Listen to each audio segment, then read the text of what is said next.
নমস্কার বন্ধুরা, আমি রায়ের কুকিং অ্যান্ড ফুড চ্যানেলে আপনাদের জানাই স্বাগতম। আজকে আবারও একটা মিষ্টির রেসিপি নিয়ে চলে এসেছি, তাও সেটা আবার ম্যাঙ্গো দিয়ে তৈরি বা আম দিয়ে তৈরি। তো চলো দেখে নেওয়া যাক। এখানে আমি এই যে মিক্সিং জারটা নিয়ে নিয়েছি না, তো এই যে দেখতে পাচ্ছ দুটো সবুজ রঙের আম, তবে এক দুটো কিন্তু কাঁচা নয়, পাকা। আর এই দুটো আম কিন্তু একেবারে গাছ পাকা আম, যেটা আমরা বলি। তো দেখো আমগুলো কত সুন্দর পেকেছে, আর কালারটাও এত সুন্দর যে মানে দেখেই খেতে ইচ্ছে করে। আর আম ভালোবাসে না এমন তো কেউ নেই। আর আম দিয়ে রেসিপি, যে কোনো রেসিপি কিন্তু খেতে ভীষণ ভালো লাগে, আমার তো ভীষণই ভালো লাগে। তো চলো শুরু করে দিই।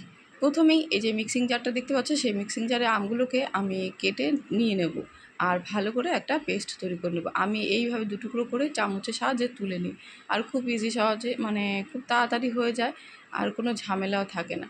ওই খোসা ছাড়িয়ে তারপর কেটে কেটে তার থেকে বরঞ্চ আমগুলোকে এভাবে টুকরো টুকরো করে নিয়ে আমগুলোকে চামচ দিয়ে তুলে নিলেই ব্যাস হয়ে যায়। তো আমার আমগুলো তোলা হয়ে গেছে, এবার আমি এটাকে পেস্ট করে নেব। তো আমের পেস্ট রেডি। এইবার ওভেনে একটা ফ্রাই প্যান বসিয়ে দিলাম। এই যে ফ্রাই প্যানটা, এর মধ্যে আমি আমটাকে ঢেলে দিয়ে আমটাকে শুকিয়ে নেব। ওই 8 থেকে 10 মিনিট মতো সময় নিয়ে আমি আমটাকে পুরো শুকিয়ে নিয়েছি। তবে অবশ্যই কিন্তু এই আমটাকে এইভাবে শুকিয়ে নিতে হবে, আর আমি গ্যাসের ফ্লেমটাকে লোয়ে রেখেছি এই সময়। তো দেখো আমটাকে কিন্তু অনেকটাই শুকিয়ে নিয়েছি। তো এইবার এটাকে না, গ্যাসটাকে অফ করে দিয়ে ঠান্ডা করে নেব। তো এটাকে সাইডে রেখে আমি আরেকটা কড়াই বসিয়ে দেবো। তো সেখানে আমি দিয়ে দিচ্ছি, ওই কড়াইয়ে দিয়ে দিচ্ছি দুধ বেশ কিছুটা। এখানে প্রায় ওই 500 মতো আমি দুধ দিয়ে দিলাম। এবার দুধটা একটু ফুটে আসলে তারপর এর মধ্যে 3-4টে এলাচ দিয়ে ভালো করে দুধটাকে ফুটিয়ে নেব। একটু ঘন করে নিয়ে তারপর এর মধ্যে পরিমাণ মতো চিনি দিয়ে দেবো। আর মিষ্টিটা নিজের ইচ্ছে মতো, মানে পছন্দ মতো, যদি বেশি মিষ্টি খেতে চাও তো অবশ্যই মিষ্টি প্রয়োজন, মানে পরিমাণটা বেশি দিতে হবে। তো আমি ওই ছোটো বাটির 1 বাটি চিনি দিয়ে দিলাম, ভালো করে মিশিয়ে নিয়ে এখানে কাজু কিশমিশ অ্যাড করে দিলাম। তবে আমি কিন্তু আম শুকিয়ে নিয়েছি, দুধ জাল দিয়ে নিয়েছি, তবে কী রান্না করব সেটা কিন্তু এখনও বলিনি। তো তোমাদেরকে বলে দিই, আমি আজকে তৈরি করব ম্যাঙ্গো সেমাই। খেতে ভীষণই টেস্টি হয়, একদম ক্ষীর টাইপ খেতে হয়, আর ম্যাঙ্গো ফ্লেভারটা যেহেতু থাকে, সেমাইয়ের টেস্টটা ডবল হয়ে যায়। তো চলো, দুধটা তো রেডি হয়ে গেছে। এবার যে আমটা শুকিয়ে রেখেছিলাম, ওই আমটা এর মধ্যে এবার দিয়ে ভালো করে মিশিয়ে নিতে হবে। ওই হ্যান্ড মিক্সিং আছে না, ওই হ্যান্ড মিক্সিং দিয়ে ভালো করে মিশিয়ে নিতে হবে, যাতে দুধের কালারটা একদম সুন্দর চেঞ্জ হয়ে যায় আর আমটা পুরোপুরি ভালো করে মিশে যায়।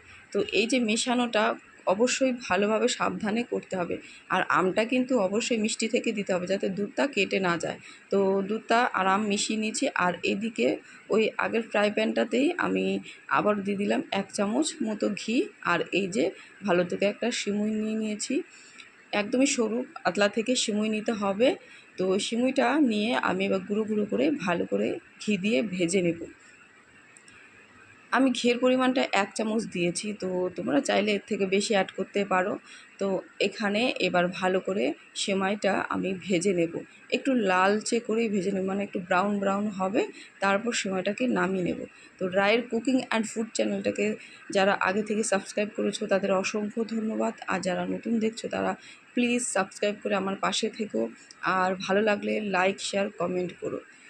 তো দেখো সিমাইটা কিন্তু ভাজা হয়ে গেছে, একটু ব্রাউন কালার চলে এসছে। তো এইবার আমি ওই যে দুধে ঢেলে দেবো। দেখো দুধের কালারটা কিন্তু চেঞ্জ হয়ে গেছে, কত সুন্দর একটা, মানে মনে হচ্ছে কেশর দিয়েই আমি কিন্তু করেছি, তবে না, এটা ম্যাঙ্গো দিয়েই কালারটা এসেছে।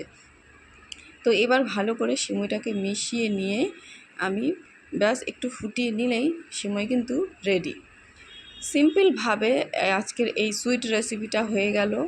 তো এইভাবে অবশ্যই তোমরা কিন্তু বাড়িতে একবার ট্রাই করে দেখতে পারো, খুবই ভালো লাগবে খেতে।